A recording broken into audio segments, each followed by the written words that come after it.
రిజర్వేషన్లు ఏం అవసరం? ఇంకా మనం బీసీల గురించి ఎందుకు మాట్లాడుతున్నాం?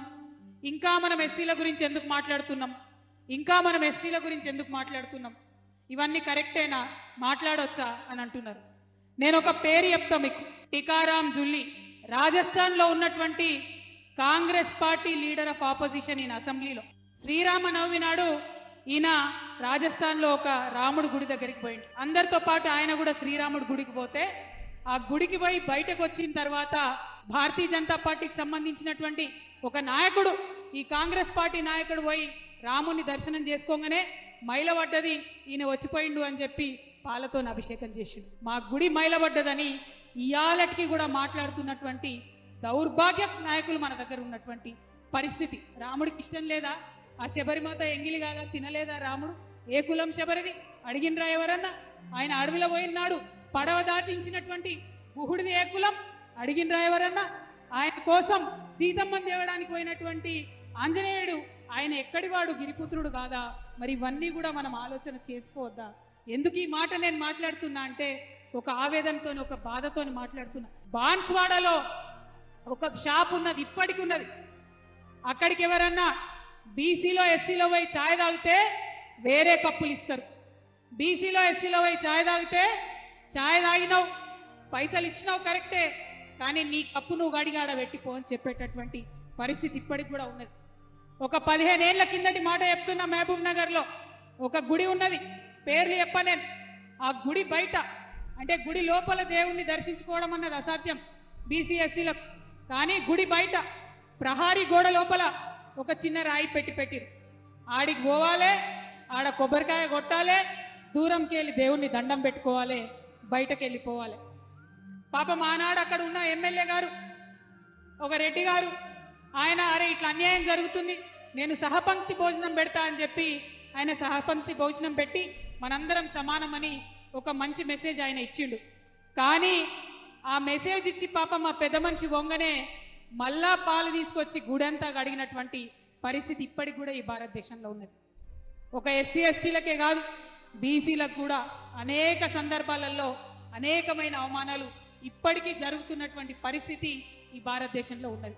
ఇక కొంతమంది పండ్లు ఇచ్చుకుంటా ఏం అవసరం రిజర్వేషన్లు, ఎందుకోసం మాట్లాడాలి బీసీల కోసము, ఎందుకోసం మీరు ధర్నాలు చేస్తున్నారు, మీకేమొస్తుంది ధర్నాలు చేస్తే అని అంటే ఏమొస్తుందంటే ఆవేశం వస్తుంది, ఆవేదన వస్తుంది, గుండెలల్లోంచి తన్నుకొని వస్తున్నది. నా భారతదేశానికి స్వతంత్రం వచ్చి 75 సంవత్సరాలు దాటిపోయినా ఇంకా కూడా స్వేచ్ఛ, సమానత్వం, సోదరభావం పేర్లలోనే ఉన్నది, పుస్తకాలలోనే ఉన్నది, పేపర్లలోనే ఉన్నది, కానీ వాస్తవంగా భూమిలోకి రాలేదు, వాస్తవంగా అమలైతే లేదు. ఆ ఆవేశంలోంచి పుట్టుకొచ్చినటువంటి, ఆ ఆవేదనలోంచి పుట్టుకొచ్చినటువంటి డిమాండ్లే ఇవన్నీ తప్పితే పొద్దుపోక వేసే ధర్నా కాదు. ఇంకా రిజర్వేషన్లు ఏం అవసరం? ఇంకా మనం బీసీల గురించి ఎందుకు మాట్లాడుతున్నాం? ఇంకా మనం ఎస్సీల గురించి ఎందుకు మాట్లాడుతున్నాం? ఇంకా మనం ఎస్టీల గురించి ఎందుకు మాట్లాడుతున్నాం? ఇవన్నీ కరెక్టేనా? మాట్లాడొచ్చా అని అంటున్నారు. నేను ఒక పేరు చెప్తా మీకు. టికారాం జుల్లి రాజస్థాన్లో ఉన్నటువంటి Congress party leader of opposition ఈయన అసెంబ్లీలో. శ్రీరామనవమి నాడు ఈయన రాజస్థాన్లో ఒక రాముడు గుడి దగ్గరికి పోయింది. అందరితో పాటు ఆయన కూడా శ్రీరాముడు గుడికి పోతే ఆ గుడికి పోయి బయటకు వచ్చిన తర్వాత భారతీయ జనతా పార్టీకి సంబంధించినటువంటి ఒక నాయకుడు, ఈ కాంగ్రెస్ పార్టీ నాయకుడు పోయి రాముని దర్శనం చేసుకోగానే మైలబడ్డది, ఈయన వచ్చిపోయిండు అని చెప్పి పాలతో అభిషేకం చేసిండు. మా గుడి మైలబడ్డదని ఇయాలటికి కూడా మాట్లాడుతున్నటువంటి దౌర్భాగ్య నాయకులు మన దగ్గర ఉన్నటువంటి పరిస్థితి. రాముడికి ఇష్టం లేదా? ఆ శబరిమాత ఎంగిలి కాగా తినలేదా రాముడు? ఏ కులం శబరిది అడిగినరా ఎవరన్నా?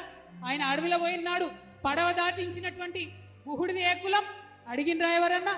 ఆయన కోసం సీతమ్మని తేవడానికి పోయినటువంటి ఆంజనేయుడు ఆయన ఎక్కడివాడు? గిరిపుత్రుడు కాదా? మరి ఇవన్నీ కూడా మనం ఆలోచన చేసుకోవద్దా? ఎందుకు ఈ మాట నేను మాట్లాడుతున్నా అంటే ఒక ఆవేదనతో, ఒక బాధతో మాట్లాడుతున్నా. బాన్స్వాడలో ఒక షాప్ ఉన్నది, ఇప్పటికి ఉన్నది.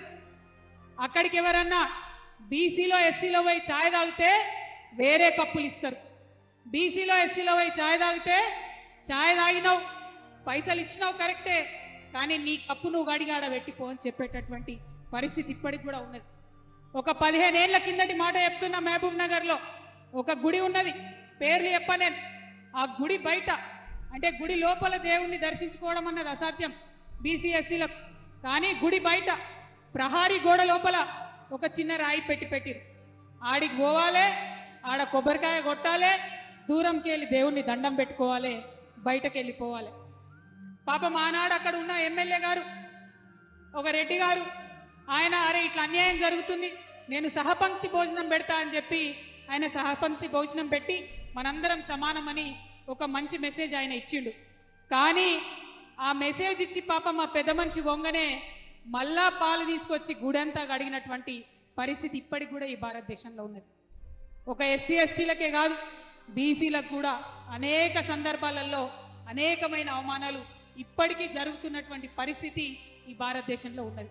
ఇక కొంతమంది పండ్లు ఇచ్చుకుంటా ఏం అవసరం రిజర్వేషన్లు, ఎందుకోసం మాట్లాడాలి బీసీల కోసము, ఎందుకోసం మీరు ధర్నాలు చేస్తున్నారు, మీకేమొస్తుంది ధర్నాలు చేస్తే అని అంటే ఏమొస్తుందంటే ఆవేశం వస్తుంది, ఆవేదన వస్తుంది, గుండెలల్లోంచి తన్నుకొని వస్తున్నది.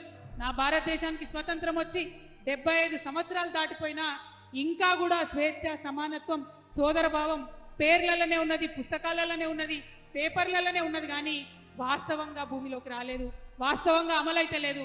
ఆ ఆవేశంలోంచి పుట్టుకొచ్చినటువంటి, ఆ ఆవేదనలోంచి పుట్టుకొచ్చినటువంటి డిమాండ్లే ఇవన్నీ తప్పితే పొద్దువోక వేసే ధర్నా కాదు.